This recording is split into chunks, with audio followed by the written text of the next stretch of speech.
Hey everybody, what's happening? It is showtime. Glad to have you guys on the Wealth Circuit Investing Hour. We're just going to talk about stocks and investing tonight. There's been a question asked in the Discord. I'm going to hit that, but before we kind of get started with all of that, I'm going to talk about at least the way I look at being on offense versus defense. How do you get wealthy and how do you stay wealthy? So thought it'd be a fun discussion. So we're going to kind of get this thing kicked off tonight. And as always, I know Russ threw me some shade last night, but I like to see who all's on here. And, I do enjoy getting to know you guys a little bit, where you're from and that kind of thing. So let me know. I think I know where most of you are from, but if I don't know you very well and you're on the broadcast, then let me know where you're from. So we got Pat, and Pat's from parts unknown at this point. He has flown south for the winter.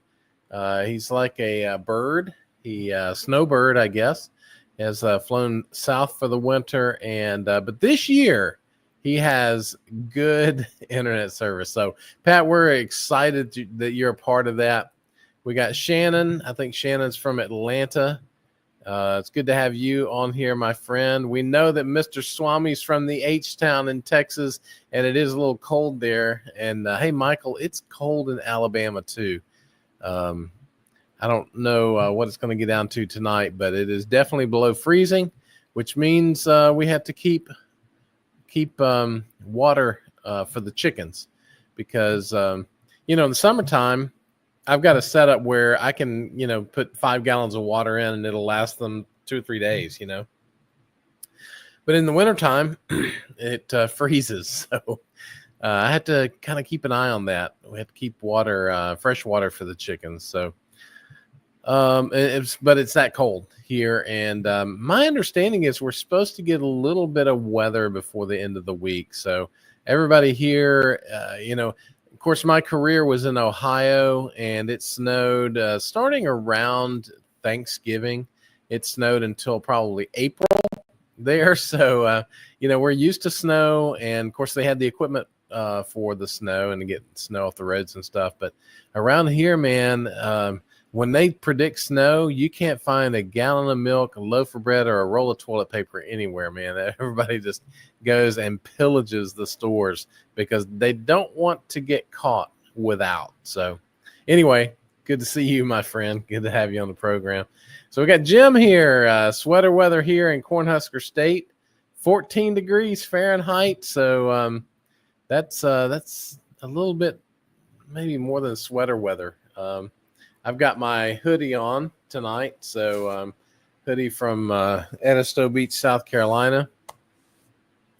So we'll see.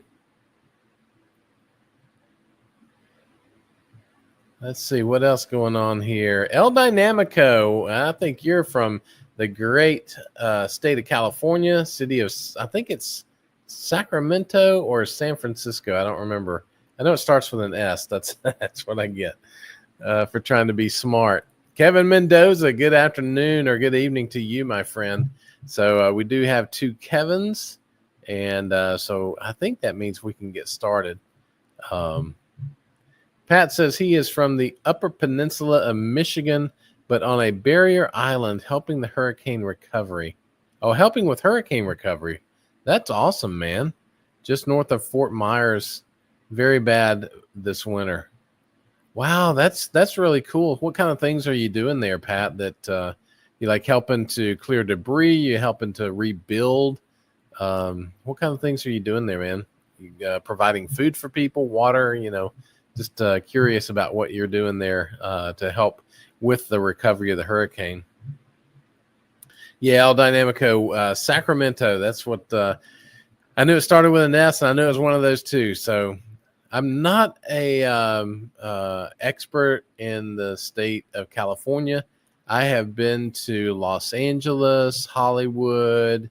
I've driven, a bit up and down that Pacific Coast Highway. But I'm just not, I just have only been there once. So it's kind of hard, when you haven't been there to kind of really understand where the cities are. So yeah, Pat, that's great. Mainly rebuilding and cleaning up. That's good, man. You are a good man, Pat. I appreciate you doing that. And well, I'll tell you what. Let's go ahead and get started. Getting wealthy and staying wealthy. I'm going to display this on the screen. Let me get this thing off the screen. There we go. Well, we'll get Pat off the screen. Sorry about that. Okay, I think we got it now. So, getting wealthy versus staying wealthy. I read a book. It's probably been about a year ago. I put a video together on that book. It was called "The Psychology of Money" by Morgan Housel. And if you guys are interested in that, I did not make that video public. If you guys are interested in that, I will, just let me know somehow, either as a comment to this or if you're watching it on the replay, just do a little comment on this. And if there's enough people interested in it, I will post it.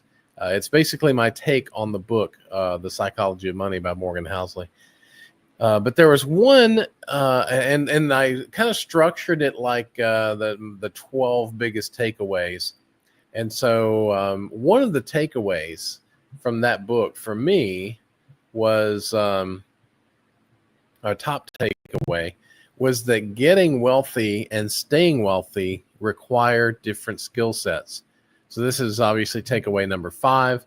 Getting wealthy and staying wealthy require different skill sets. So what does he mean by that? First of all, he means that getting wealthy requires good offense. And I think he maybe uses a little bit of a story of, sports. Right. So if you're on a football field and you're really trying to score points, you need a good offense. You need a good quarterback, a good running back, good wide receiver, a good tight end, a good line that blocks for you. So you need a good offense to kind of get those points on the board. But you know what else you need? If you want to stay wealthy, you need a good defense. And that defense, and this is kind of where the analogy breaks down, because you're not really trying to help or cause someone else not to score points. You're trying to keep the market from taking away your points, right? So you need a good defense to stay wealthy. So getting wealthy requires offense. Staying wealthy requires defense. The long-term investor looks for an appropriate balance between offense and defense. And so if you're a long-term investor, you are looking for ways that you can really drive your portfolio forward, but also looking for ways that provides a shock absorber in case things just don't go well in the market. And so that's kind of what we're looking at tonight is, good offense versus good defense. The other point he made, and I wanted to really focus on this for a minute, is that we should seek to be financially unbreakable. What does he mean by that? He means that we should not put all of our chips on one bet, for instance. We should have good diversification. We should research our investments the best that we can. We should seek to be financially unbreakable. I like the old saying, and I think I heard this from work, right? So when I was in my job before I retired, there was a guy there. His name was Bill, and Bill had this saying that pigs get fat, hogs get slaughtered. Come to find out, I think maybe it was Jim Cramer who came up with that saying. But regardless, it's a good saying, and it's one that I really kind of go to quite often. So if I've got a portfolio that's got good offense and good defense, I am, being a pig at times, but I'm not being a hog. I'm not trying to take my entire portfolio and betting everything on one idea, one thing that's going to shoot the moon, right? Because if I do that, then I'm really kind of being a hog, right? So by being a pig and getting fat, I just kind of spread my investments around, and I let the pigs eat. And I also have some good defense to keep the predators away. And that way we get fat, but we don't get slaughtered. And we do not want to get slaughtered in the market. So here we go. You ready? This is after finishing out 2024. I wanted to share a little bit about volatility and the portfolio and where at least my portfolio has gone. So when I look at volatility, this is not going to be a technical discussion. This is just going to be more, about, just the practical aspects of volatility in the market. You can see that, and this is on an annual basis. Okay, this is the S&P 500. What you see on the screen, S&P 500 in 2022, it was down 18.1%. I think that's total return. 26.3% gain in 2023. And a 23.0% gain in 2024. So, you see that, the bottom part of that is a negative 18. Top part of that is somewhere around, 26. So there's this, I don't know, this band, if you want to call it a control chart or whatever, there's this band of volatility there, right? It can go, way down, way up. And so the S&P 500 has this volatility that is, I don't know, it's pretty wide. You know what I mean? So then let's take my portfolio, for example. And the reason I picked 2022, 23, 24 is that when I retired in April of 2021, I began a journey of building this wealth circuit portfolio. But it took a while. It took a little while to get there. I think my biggest moves into the portfolio were in August and October of 21. So the returns in 2021 really aren't, mine are near the end of the year. And so, comparing a partial, even, maybe a quarter of a year to an entire year of the S&P probably doesn't make a lot of sense. So I started with what I have full year of the portfolio that started in 2022. And so here we go. In the wealth circuit portfolio in 2022, the portfolio actually gained 1.1%. Then in 2023, we gained 12.4%. 2024, we gained 16%. Now let's look at the volatility band for this one. You see that, it's actually a lot tighter band. And so that's the wealth circuit investing portfolio.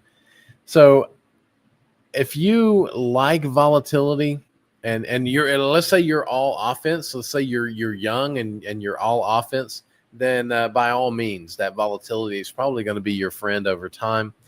Once you get let's say it this way, once I got a portfolio that I wanted to be able to protect some of the value of it, I was not fully in offense mode, right? I needed some defense as well. So what you see here, and it really shows up in 2022 because the market took a big dive. It was down 18%. My portfolio was actually up 1.1%. A lot of defense going on there, and it was really helpful. But in 2023, my defense kind of offset some of the offense, right? And so same in 2024. But then if you look at, if I'd put $10,000 into the S&P 500 on January 1st, 2022. At the end of 2022, it would have been worth $8,190 because it went down 18.1%. Then if you took that and invested it in 23, it would have been 10,344. And then that reinvested in 2024 ends up at 12,723. If you look at the wealth circuit portfolio, it actually is outperforming over the 3-year period the S&P 500, and that's because I have a longer term view. Now, is 3 years a long term view? No, but it's all I have, right? I started in full year in 2022. So, you can see that every year I'm not going to outperform the S&P 500, but my goal is long term that I want to outperform the S&P 500. So far, it's okay. If we have a lot more years of bull market, I'm probably may shift a bit, but there's going to be another 2022 at some point, and then my defense will actually help keep my returns on a long-term basis, hopefully above the S&P 500. Here's some examples of some offense style stocks, offense type stocks. And these are out of my portfolio, so I thought I'd just share these with you. Hopefully that, they help. If not, then just humor me. Vanguard 500, S&P 500. I actually have some S&P 500 in my portfolio. I won't go into why that is, but I have VU in my portfolio. It's about 30% or so of the portfolio. So this doesn't take too long. I'm not going to explain every one of these and why they're in the portfolio, but trust me, I know why each one of these investments is in my portfolio. I encourage you to do the same, where you know what your investments are, not only what they are, but also how they fit in your portfolio and what role they're playing. Are they defense? Are they offense? Or, why are they there? The second one is Microsoft. I see that as an offense style stock. Actually, any of the technology stocks. So I'm going to kind of scroll through these. We've got Google, Alphabet, and I've got a ETF for semiconductor stocks, so I don't have to pick which one I want. It's SOXX. So those are kind of the technology stocks, and I think all of those are offensive stocks. Not offensive, but offensive. Parker Hannifin, you could argue that that's really more of a defensive stock, but they have performed really well, so I consider them offensive. And then Visa is an offensive stock. It's going to grow as the economy grows, and so it's an offense style stock. Here's some examples of defense. I've got Hess Midstream. Hess Midstream. The reason it is a defense style stock is it is really based on volumes. It's not based on the price of oil and gas. It's based on the rent and usage of their lines. So and there's some guaranteed minimums. So if you look at if the economy went in the tank, then it's not the company's actually going to do pretty well. So compared to everybody else, it's going to do well. So that I consider that a defense style stock.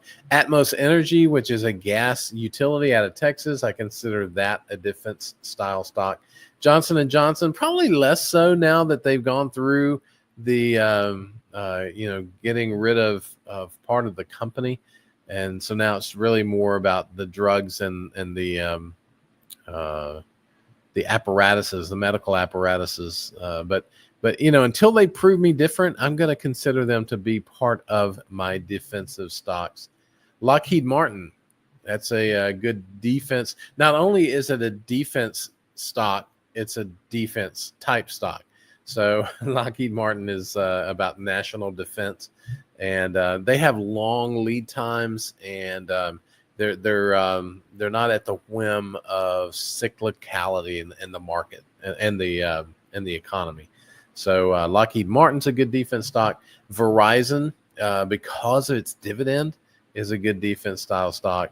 And General Dynamics, I consider that also a defense type stock. These are stocks out of my portfolio. There's probably thousands of both offense and defense stocks, but I just wanted to share with you the ones in my portfolio. So anyway, that's it, man. That's what I got for you tonight. How do you get wealthy through offense, but you stay wealthy through defense? If you got a portfolio of $1,000 and you want to throw it all on one thing, chances are you can make that $1,000 up if you lose it all. But when you got a portfolio of $1 million, then it takes a lot longer to make up that $1 million. So I would say have a good offense and a good defense if you're a long-term investor. So there we go. All right. What do you guys want to talk about tonight? I want to see what's going on with you guys. So El Dynamico says he's in the city of West Sacramento, which is in YOLO. That's You Only Live Once County. I'm just joking. I don't know. West of Sacramento, which is in Sacramento County. Right across the river from Old Sacramento. So that's great, man. I'm learning all kinds of stuff. So All right, so Slammer 6789. I always love to say that. Just in the teens here in upstate New York. Big fire going in the wood stove. Man, that sounds great. I love that book too. Worth another read. It's absolutely a great book. It's one of my favorites, actually. I thought it was just very, very well done. So yeah, it's good to have you, man. El Dynamico wants to know what would you say Chevron is a defensive style stock? Um, they're in my portfolio, and I did not put them on the list. And the reason I didn't is because they can be volatile in the market, right? So especially it may even be when things are going very well, right? So if there's like in the early Trump years, the of the his first presidency, the all the oil and gas stocks were beaten down because the price of oil and gas were so low that it was really difficult for them to make money. That being said, I think this time they have really shored up their balance sheet. They've had some time to really get some cash in. They shored up their balance sheet. They've paid off debt. They've bought back shares, and I think they are in a much better position financially than they were 8 years ago. So it could be a defensive style stock, but I wouldn't put it at the top of my list, but I can certainly see where you would say that. Real Madrid Kaka 123. I love that one too. Hey Kevin, have you added any new positions? I have not since the first of the year, but I'll go through my list of buys. And there was one that came that was on the show, I think it was last week, that I have been looking at. I show it as a buy on my list, but I'm not really ready to move on it at this point. But I'll show you what all that is in just a few moments. Real Madrid Kaka 123. Jim Betts sold his entire position of Tyson today. So I was going to see if you had put in here why you did that. I'm just curious why you sold it. Has it gone up and it's time to sell, or are you just have you lost conviction in it? I just wanted to kind of get a sense for the why there. Let me pull it up real quick. I don't really track Tyson, but I'm curious now that you mention it. Oh, it's down 2.37% today. 5 days is around 2% down. 6 months, year to date. Year to date's down 5.55%. 1 year's only up 6%. 3 years, it's down 32%. Yeah, I kind of get it. But anyway, if you got any words of wisdom on why you dropped out of Tyson, that'd be great to hear. And you moved the Tyson proceeds into a lot of the stocks listed in the presentation. That's great, man. And it can be a combination of offense and defense, right? So that's good stuff. It's never a bad time to buy a quality stock, right? I say that, but there could be a bad time. That's if it's way overvalued. And if a stock is just simply a little overvalued, it doesn't cause me a lot of concern, right? If it's a quality stock, you will eventually get that premium back, but it will take a little while. But if it's a quality stock, it's all good. Pat says here, live within your means, stay out of debt, and never draw more than 75% of your portfolio income, and you'll be okay. That's good advice. Those first two actually apply to anybody, regardless of age, right? So if you are in college or just gotten out of college, then living within your means and staying out of debt are critical for the trajectory of your financial life. So those are great pieces of advice. And if you extrapolate the third piece of that into not only your portfolio income, but just your income in general, if you never spend more than 75% of your take-home pay and you save 25% of it, you're going to do fine. You're going to be just fine. So that's great advice, Pat. I appreciate that, man. Real Madrid Kaká. Hey, Kaká was a Brazilian soccer player at my favorite team, Real Madrid. I gotcha. Okay. So, but it is fun to say, man. So at least give me that part of it. I just enjoy saying it. Maybe time for a change. Yeah. Well, don't change it, man, because I really enjoy it. I like it. I like it a lot.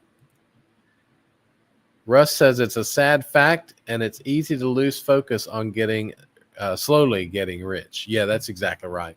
So if you know, a lot of people, and here's another thing, Russ, and I appreciate you bringing that up because, and I struggle with this from time to time. There's actually a question here. Let's take a look at it. You guys want to see it? There's a question in the Discord. Here we go. Boop. And you can't see it. I'm going to get rid of everything but the Discord. And you can see my cursor, hopefully. So Honeybee has gone in Discord in the Questions for Kevin channel.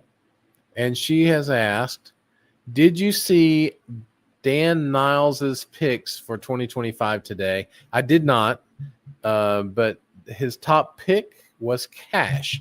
Should I be scared? So I want to try to take that question along with Russ's comment here, and that is it's easy to lose focus on slowly getting rich. A lot of people struggle with, when the market is way up, then if the market comes down, then I've lost money. And that's true technically, but you can never time when the highs are and when the lows are. As long as that trajectory is moving upward, you're going to be just fine. So, so if you ask me, should you be scared? Should I be scared? Let me show you what I've got going on here. Yeah, here, I'll just show you this. There we go. So take a look here. Should I be scared? I only have 1.8% of my portfolio in cash. And that doesn't mean that's all the cash that I have to my name. It means that that's the portfolio that is sitting in money market waiting to be invested inside the portfolio. I have my emergency fund, and I have, what I call sinking funds set up to pay insurance and all that kind of stuff. That cash is sitting in my checking account, and or one of them. And so this cash here is for investing. It's part of the portfolio. So another way to think about this is I am 98.2% invested in the market. So should I be scared? Should I? If the market comes down, if it drops 10%, I lose 150 grand, right? But I don't know. I don't know when the market has peaked. I don't know when it's hit the bottom. So I just stay with it. I just stay the course. There are times when I think a stock has run its course, and I will, back out of that. But I do that on a stock by stock basis, not because I'm afraid of what might happen in the future. Could something happen? Yeah, absolutely. And could it happen for a long time? Yeah, absolutely. I have lived through that. We got the what are they? The forgotten years, or there's a name for it between the .com bubble and the great financial crisis, where it's just like nothing happened in the market. So I've lived through that, but I just think being invested in good quality, solid companies, having a balance between offense and defense, and doing all of your risk management stuff, which would include having diversified portfolio. It would include doing all of your due diligence and things like that, all of your risk related stuff. If you take care of all of that, then you know what, I'm just gonna let it ride and see kind of where it goes. So am I scared? No, I'm not scared. Could something bad happen? Absolutely. But it is what it is. So hopefully, Honeybee, if you'll probably catch this on the replay, but hopefully that helps. So Jim, here, let me get this off the screen here. There we go. Tyson is ugly. That's funny. Listed a bunch of reasons for the sale in Discord. Okay, I'll go take a look at that. Yeah, so it's I agree, it's ugly. It's got nepotism and there's some bad stuff going on there. So I'm kind of glad you're out of that. I got out of that probably 2 years ago, maybe. It was one of my portfolio holdings for probably a year or so, and then it just got to where it just didn't make sense from a growth perspective. So I moved on, and I'm kind of glad I did. I don't get lucky much, but I got lucky with that one. Yeah, especially when GameStop is outperforming Lockheed Martin lately. Yeah, that's right, Russ. And we're not going to win them all, right? We're not going to win them all, and there's going to be times where the market drops, and Lockheed Martin we're going to be glad we owned it, right? And so we keep those not only defense stocks, but defense style stocks in our portfolio to kind of help when things are not so good, but it also drags us when things are like really going bonkers too. So, but as long as you realize that, and as long as you realize it's a long-term game, which is what I try to show in that chart, where I've got less volatility, but the performance is outperforming in the long run, the S&P 500. That I think is what I'm after. And maybe if that's what you're after, then maybe maybe look at it more on a longer term perspective. Yeah, what percentage of your portfolio is in cash? It is 1.8%. Yes, sir. Which is how much money is that? Let me take a look. It is $27,000 out of 1.562 million. So not a lot of cash when you think about it. I could basically, my goal is, or my one of my rules is that I don't enter a new position at less than 1% of the portfolio. I could basically enter one new position without selling something else. So that's kind of what that means. So I'm a bit hamstrung from entering any new positions at the moment, but I could sell something if I found something that I thought would be better than what I have. So Michael's hoping for a REIT, Pepsi, J&J, and T. Rowe rebound in 2025. I think, I think the REITs are going to struggle a bit, to be honest. I don't own any REITs at the moment. I don't know if interest rates are going to come down as fast as people want. And some of that was already priced in, right? So people were anticipating interest rates being coming down faster than they did, and so I think that I think they're going to do fine. And I've got, actually, when I show my buys here in a little bit, I've got a REIT or two. I don't remember. Yeah, I've got two REITs I think that are buys, but I don't own either of them. So, but yeah, we'll take a look at that. Pepsi, yeah, they're going to struggle a little bit with the Make America Healthy Again, the MAHA movement. Johnson & Johnson, I think they're just going to I do think they're undervalued. Michael, let me take a look. I don't even remember what percentage they are of the portfolio.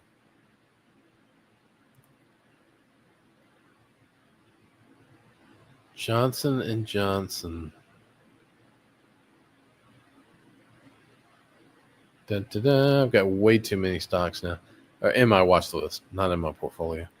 Johnson & Johnson is 2.3% of my portfolio. Early 2024, because we're in 25 now. In early 2024, so about a year ago, it was sitting around 6 or 7% of the portfolio.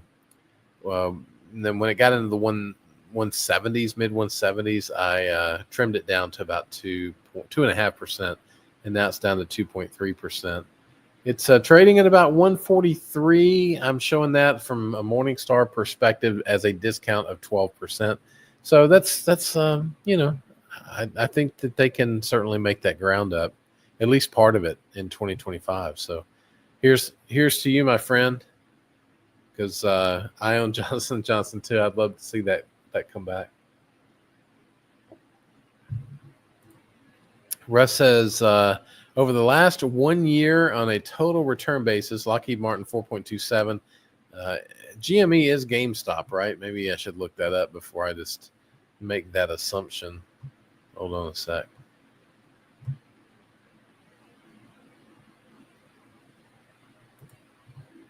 GME. Yeah, GameStop. I was doubting myself there for a minute. So the market is telling us that GameStop has a bright future. It may be, or it may be telling us that it had a bright future. That may mean that its future in terms of stock price is no longer there. So, who knows? I don't know. I don't mess around with meme stocks, Russ. That's just not my gig. And I hope people make money at them. I'm not hating on anybody for doing it, but it's just not my gig. I don't enjoy that. I would enjoy it if they went up 100%, but I wouldn't know why they went up 100% other than that everybody else was jumping into them. So I just don't. That's just not my gig. Chicago is in the teens. Real feel pretty normal for this time of year. Yeah, that sounds about like where it was, Russ, when I was in Northern Ohio. Let's see. Oh yeah, that's right, Russ. The lost decade. That's what they call it. And I lived through that, and so did you. So, and it could happen again. It could be even not only the lost decade, but the declining decade, right? But we just got to do the best that we can, and we're investors. We're investing in the future, and we can pull money off the table. We can have a larger percentage of our portfolio in cash, but at this point, I'm seeing the fear in the market, and I don't know. I just feel like I need to have 98.2% of my portfolio invested at this moment. So we'll see how good a decision that is. El Dynamico says, I cannot for the life of me keep cash in my portfolio. The moment I add cash to my portfolio, I instinctively want to buy more shares of stock. That's not a bad thing, El Dynamico. I mean, if you've got stuff that you really want to buy, I mean, it's burning a hole in your pocket, man, just do it. Just do it. It's all good. Let's see. Yeah, Michael's got the lost decade as well. Good stuff, man. This is Jim. I kept Tyson over Conagra and Hormel, so I'd have a stake in that space, but alas, no longer. Yeah, there you go. I don't blame you, man. So Michael's buying REIT. Is that the name of a stock, or are you just talking about REITs in general? RE. It'd be funny if they had. Oh, it's an ETF. I got you. So it's a REIT ETF. So let me know if that's what you're talking about. It's the ALPS Active REIT ETF. So I got you. So you're buying that ETF plus Pepsi, Johnson & Johnson, T. Rowe Price. So, okay, REITs in general. Gotcha. So you're buying REITs in general, Pepsi, Johnson & Johnson, and T. Rowe. Yeah, and all of those I think are cheap. So those are great deals. Rust Moments has joined us. It's good to see you, buddy. And, if you haven't, if you're not a part of the Discord, you should consider joining that. We've been having some discussions about Powell Industries in there. I looked up some stuff for Rust today, and it's just a great place to kind of throw questions out there and learn. It was helpful for me as well. So Shannon says, you say Northern Ohio. I'm originally from Findlay, just south of Toledo. Where are you from? So I am actually from Arkansas originally. And my career took me through multiple states, Tennessee, Mississippi, Indiana, and ultimately landed in Ohio. And where I was, Shannon was around Akron, the Akron, Youngstown, Cleveland area. So that's where I was. I lived near Youngstown most of my career.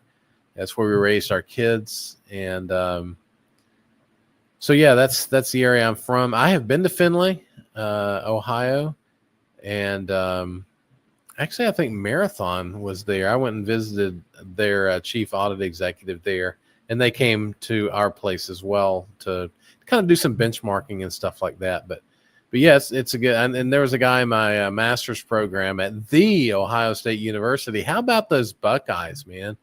They're looking pretty good. So that's where I got my MBA from, and he was from Findlay, so I'm very familiar with that neck of the woods. So Jim says his lost decade was 1970 to 1980, and it had nothing to do with stocks. Hey, I follow you, man. I understand what you're saying, and we're glad you kind of made it through there. That you didn't get lost forever, right? You finally brought it around. So it's good to see that happen, man.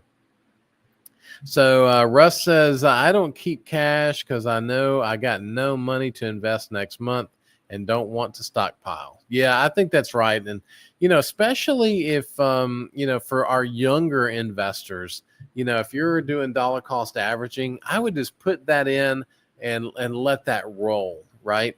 When you're at a place where I am, where you've retired and you're managing a portfolio, then sometimes you want to, and you're not putting in really any significant money in, then sometimes you need to keep a little powder dry in case some company, let's see, how do I say this? Craps the bed, right? I think they'll let that go through YouTube.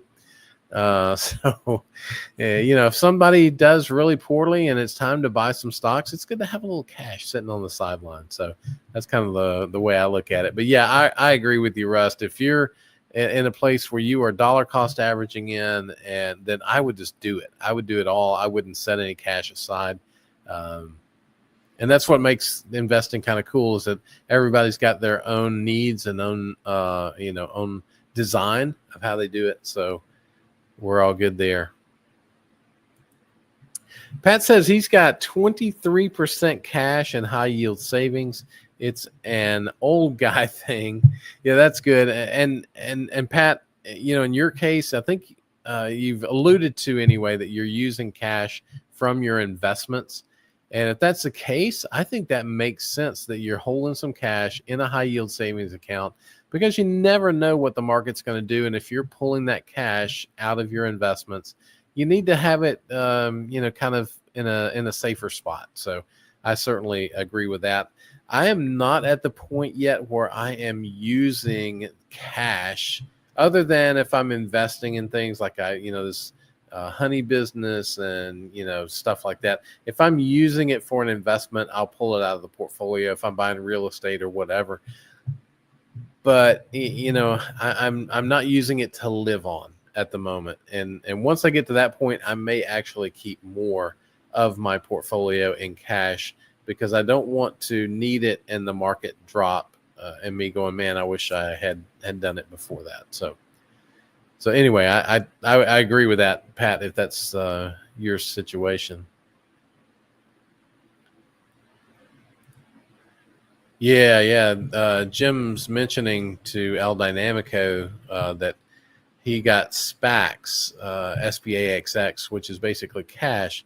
And I've got actually I have SPACs as well. and it's got a pretty good. I think it's like at this point it's around 4.5%. I think interest.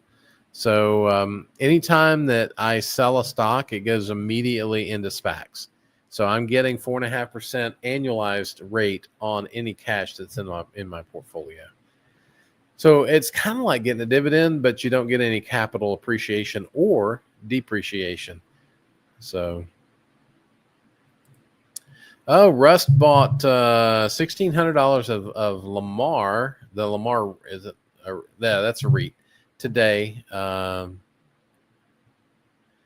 So that's that advertising company that has those billboards. I think you see them everywhere. So, yeah, I have not looked into them.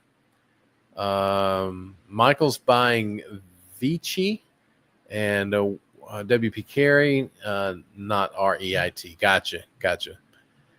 Okay. Yeah, thanks, Rust.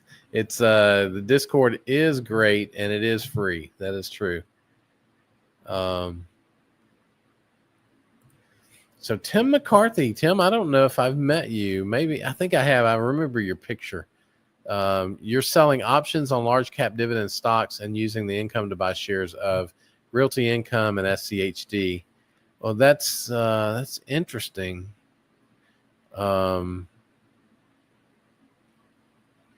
Yeah, I'd be interested to hear how that plays out for you, because it would depend, I think, on the volatility of market, maybe where the premiums are on your options, because those large cap dividend stocks typically don't have a large premium. But hey, if that's working for you, man, that's great. That's awesome. Hey, thanks, man. I appreciate that. Let's see. Are you in his Discord? I'd like to see your thoughts on Lamar. Fast Eddie's in the house. Good to see you, my friend. All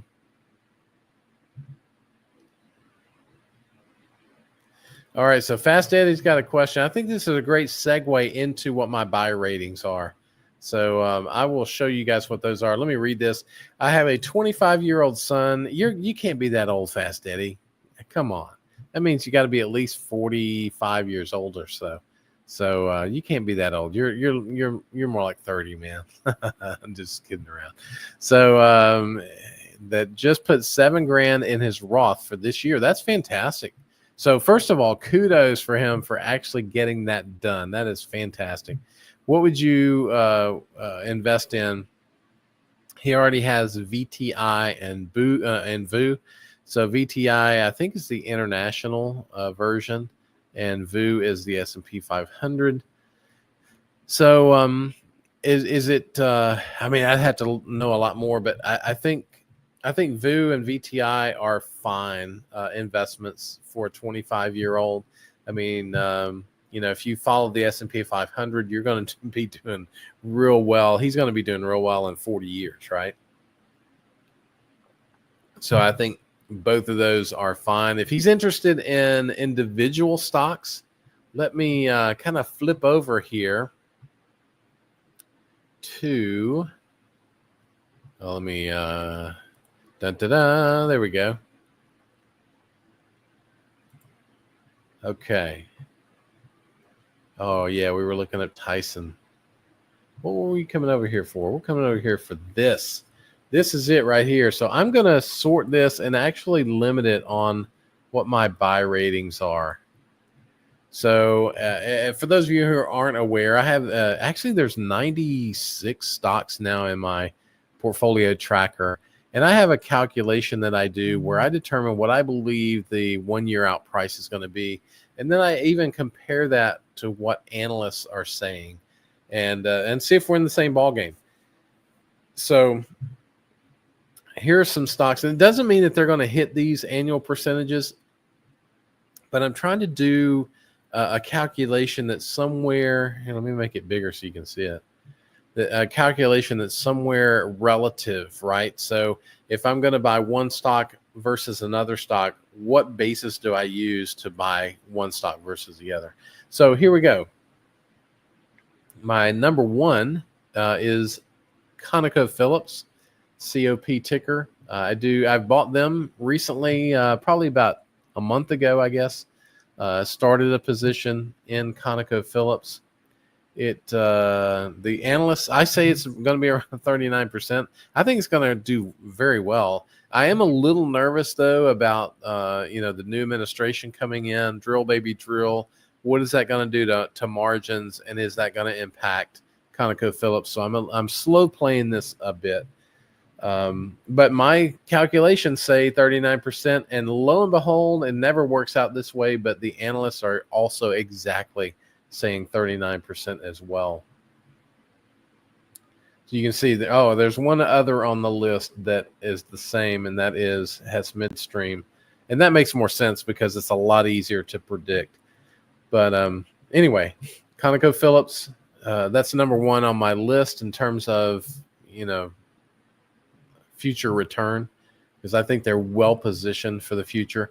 Elevance Health, we saw some movement today in them, I think, didn't we? At least early on we did. Yeah, they went up 2.8%. Take a look at that. So that's fantastic. Analysts are saying they're going to grow by 32%. I'm saying 23%. So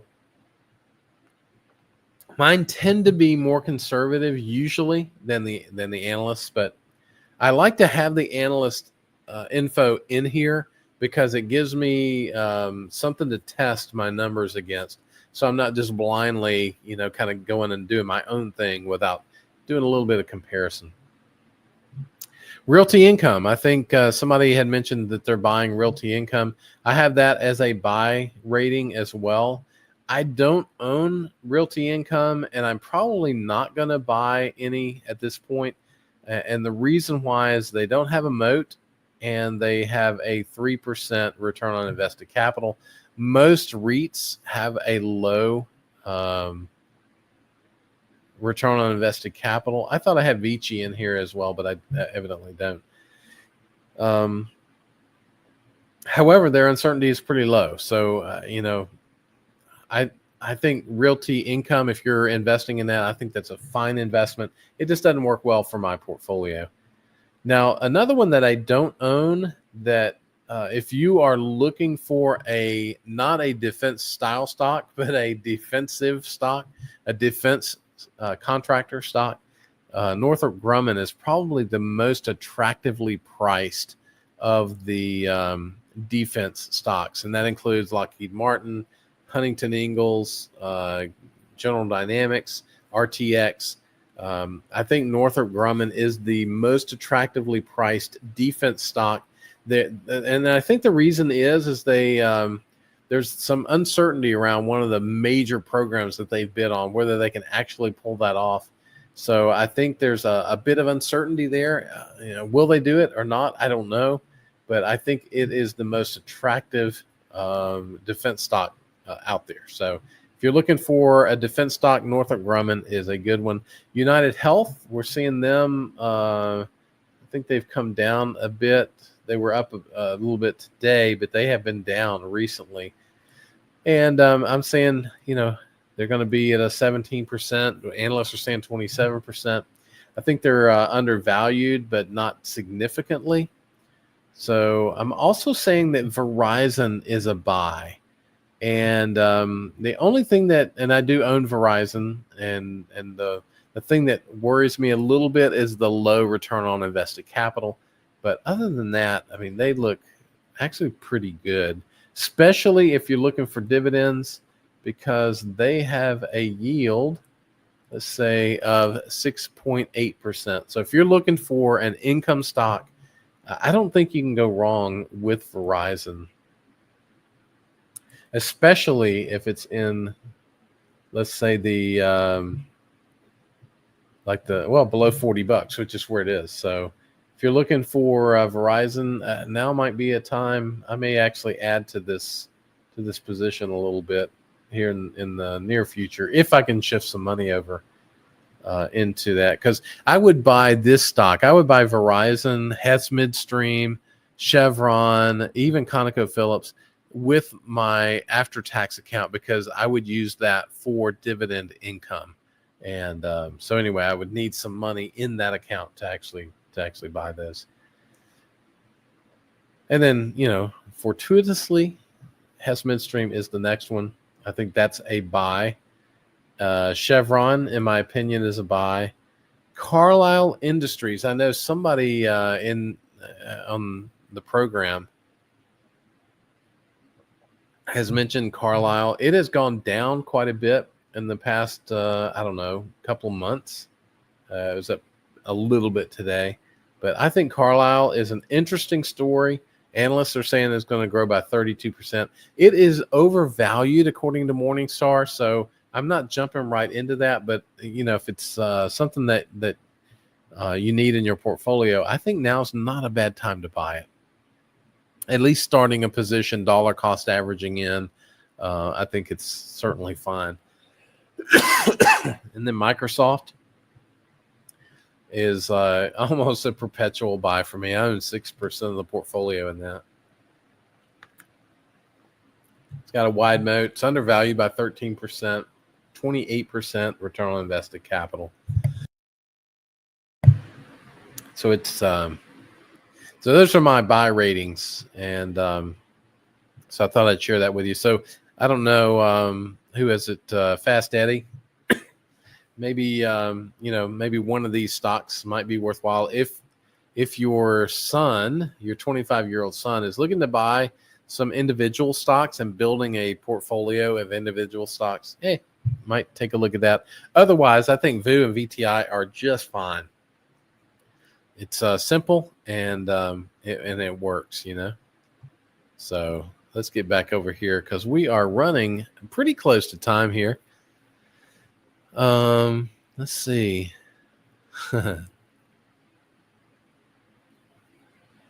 Let's see.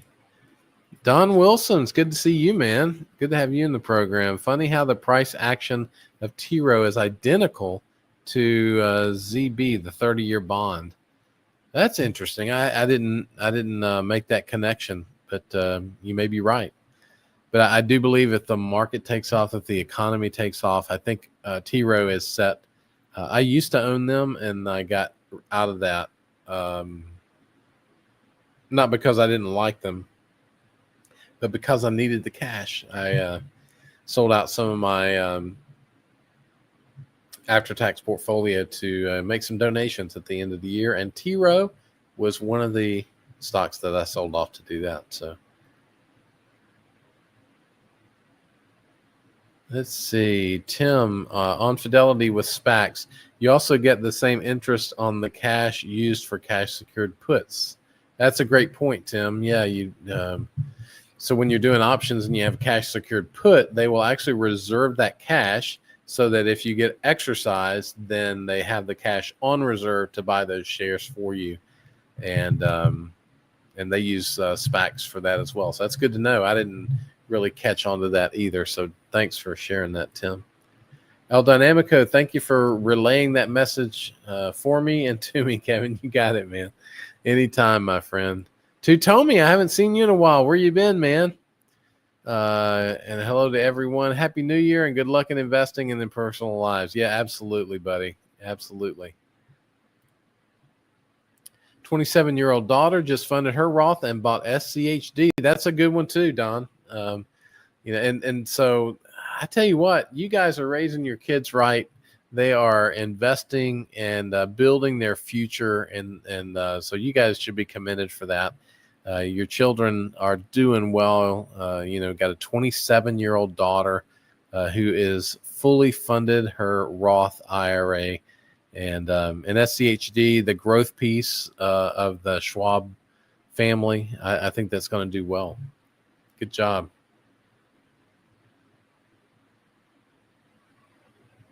Yeah, I knew I started to say it was you, Rust, but I wasn't quite sure that CSL is your largest holding, 14% of your net worth. Yeah, I hear you, man. And hopefully they will turn this thing around. I do think it's time to, if you're dollar cost averaging in, I think it's a great time to begin buying into Carlisle. I think they're a fantastic company. Hey, see you, Shannon. Come back next week, brother. It's good to see you, man. So Verizon goes ex-dividend on the 10th. Load up and collect that divvy. Yeah, you got it, man. So that would be 4 days from now. So if you're going to buy Verizon and you want the dividend in the first quarter, go ahead and get you some of it. TMUS is on sale, 22 PE, 8% payout ratio, 1.1% yield. Oh, that's T-Mobile, I think. Yeah, that's a they've got a pretty good growth thing going on, but I think the bigger they get, the harder that growth is going to be to get. So I'm not sure. I don't have them on my watch list. So let's do the Philippines, MJ. It's good to see you, man. You are new here, and I'm excited that you are here, buddy. So let's see. Is this channel mostly about regular dividend stocks, or do you also look at high-yield dividend ETF funds? We can certainly look at, really anything, but I do enjoy individual dividend growth stocks. That's what I enjoy. I don't look at, I have some ETFs, but I don't look at them a lot. And the depending on the high yield, are you talking about the like the I just lost it, the ones who leverage, I'm not too much into those. I'm not really sure I like them a lot, but if you got specific questions, man, we do it all here. So anything dividend related, that's dividend stock related, but it can be ETFs as well. And I can't promise that I would know much about the ETFs, but I'll do my best, man. And you're welcome, Fast Eddie, anytime. All right. His name is Michael Johnson, but you can call me MJ. MJ, you got it, my friend. And if you want to join the Discord, feel free to do that. There's a lot of questions that we get answered in there, and we are there every day. So, you don't have to wait for a live stream, for that to happen. Legendary is back. I've been looking at Lockheed Martin, Caterpillar, or Nor. Who's that?